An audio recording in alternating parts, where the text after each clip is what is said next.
You by saying congratulations on this brand new album. It's absolutely fantastic. So congratulations. Thank you very much.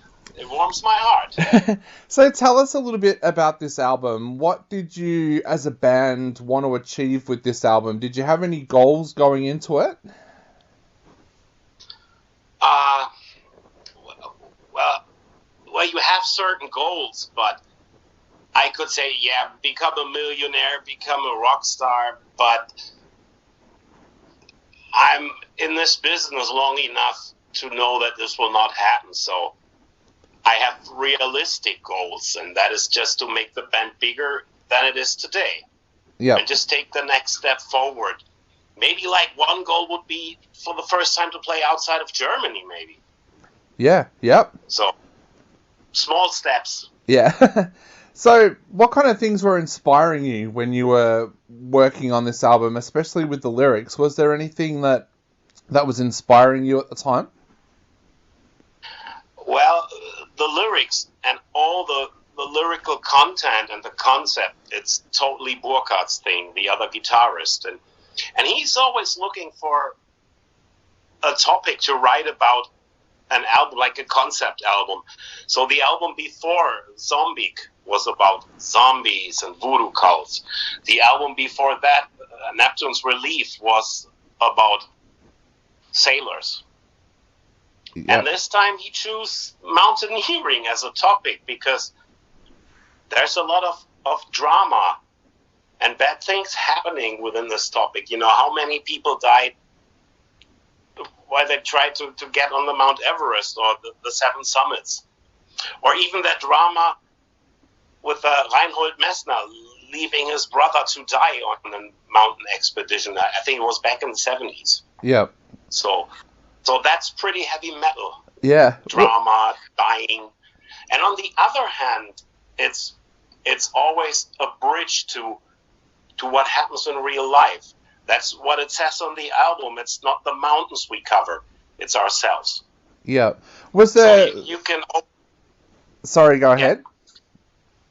It's always... It projects on real life things. Yeah. Was there something that sparked exploring mountaineering, though? Was it a book that he read? Was it something that he heard about? Was there... this guy, he reads a lot of books, and he works for a museum. Yep. So he's very educated, and I guess it was a lot of books and a lot of movies and a lot of historical research. So when he came to you with that topic, what did you think? And did you go away and do any research yourself, or did you just leave that all up to him? I leave all of this up to him. I don't really deal so much with the lyrics because I deal with the guitars. The only time I really dealt with the lyrics was on the Zombie album because I was the singer on that album. Yep. Because we didn't have a singer, so I had to do it. So I had to deal more with the lyrics because I had to sing them and I had to change them a little bit. That made it easier for me to sing. So what comes first for you guys? Is it the lyrics or is it the music that comes first? Well, if it depends on whom you ask. You know, if you ask me, for me, it's the music. I think if you ask Burkhardt, he would say maybe the lyrics, but at least it's both important. I wouldn't feel comfortable being in a band just writing about bullshit. Yep. Or cars, or hairspray, or whatever. But the music is important because the lyrics are worth nothing if it doesn't suit the music. If the music doesn't say anything, then the lyrics don't say anything. So that's my opinion. In these days and times, often with streaming, lyrics get completely lost and only real fans try to find the lyrics. It's absolutely amazing to me with this album that you guys have brought out a storybook about the lyrics. Tell us a little bit about that idea and where that idea came from. Oh, that was Burkhardt's idea because I think he wants people to read it, and he wants people to know about historical facts. Yep. And it's a nice way to explain the lyrics, or what is behind the lyrics, or what is behind the idea. So I think it's cool to have a story. I mean, if there is anybody who says, I don't care about the lyrics, I just care about the music, well, then he doesn't have to read it, and he's still welcome. Yep. Do you think that's an important step, though? Like I said, so often these days, and I miss it, I have to admit, with streaming, I miss that opportunity of being able to sit down and go through the notes of the album and read the lyrics and things like that. Do you think that's something that's being lost on the new generation because of streaming? Unfortunately, yes. When I think back, when I became a metalhead, that's almost 40 years ago, I started with about 12 years listening to this music, and that was record stores back in the day. Yep. And that was in that town where I went to school. They had a record store, and I had to travel about 30 minutes by bus. And I remember when I went to that store and I bought a record, got back on the bus to go home. When I was home, I knew all the lyrics already. I knew all the liner notes, all the pictures. And you were deeper into it than nowadays. Now, if I want to hear, I mean, I have a Spotify account, to be honest. Yep. Because it makes it easier if I want to listen to music in my car. Because I mostly listen to music at a place where a man can be a man these days, and that's his car. Yeah. You know? So I like Spotify, but everything is available at any time. Yep. And that was different back in the day. You had to order a record, you had to wait, you check the mail every day. Oh, is it in my mailbox, the new album? And the tension grew, and you were really excited, and then you had the album. Sometimes you were disappointed, sometimes not, and I missed that. Yeah. I missed that a lot.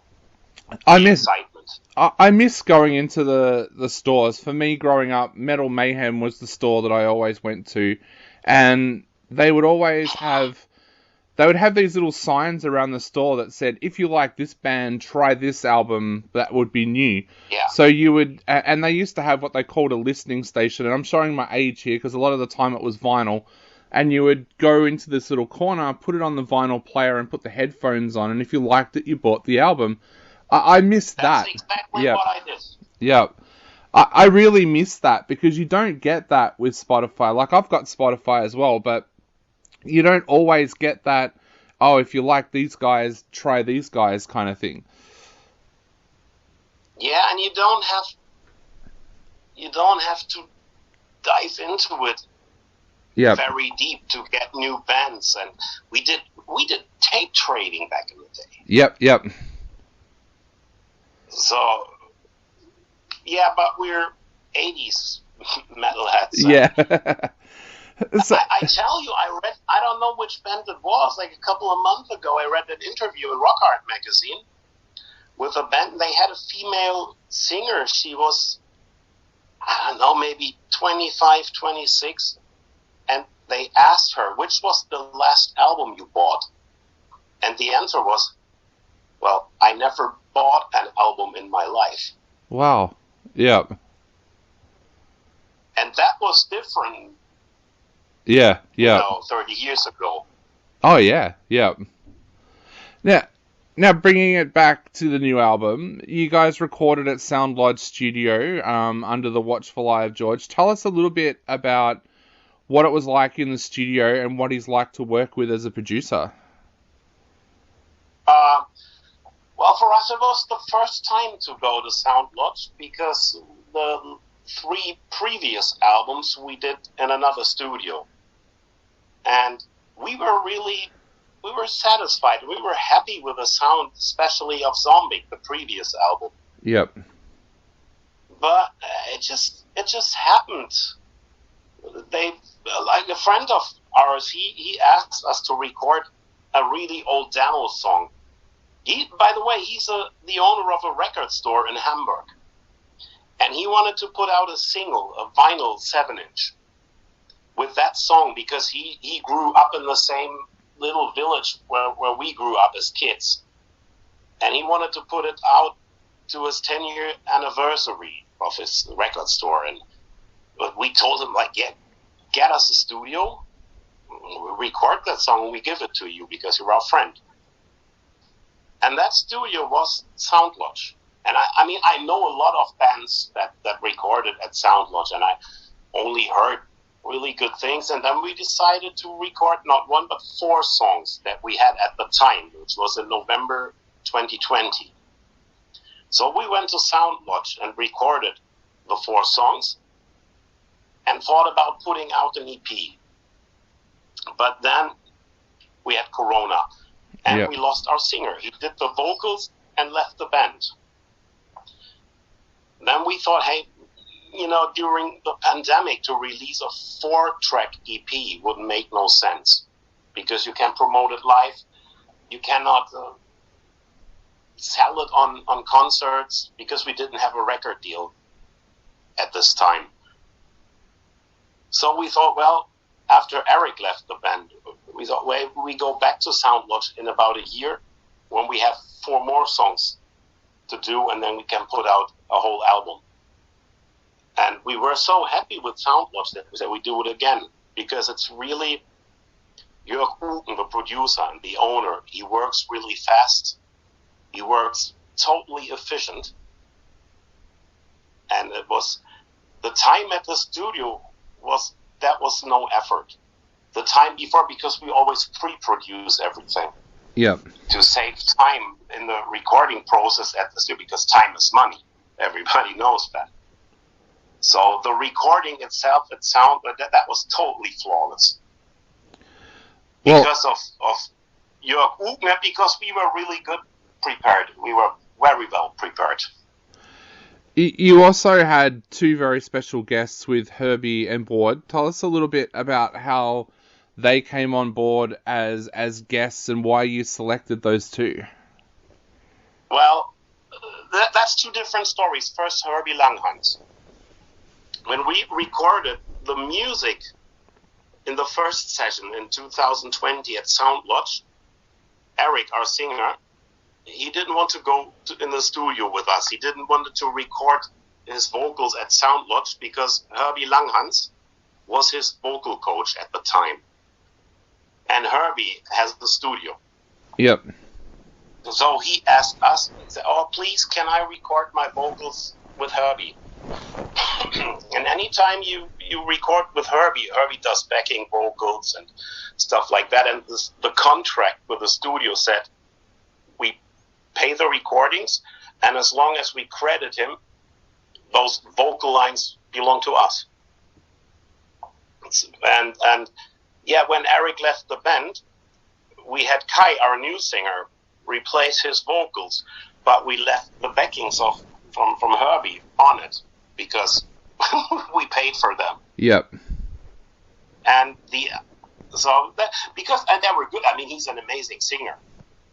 So, and that was, I think it was in 2 songs, Icefall and Theever-rest, and it was just perfect. So we left it on it.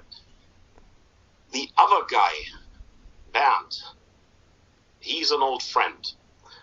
He was in a thrash band called Icy Black back in the early 90s, and we did a lot of shows together, hung out a lot together, and he's still singing from time to time, and he was in an AC/DC cover band, but now he's, I think, in some kind of rock and roll band.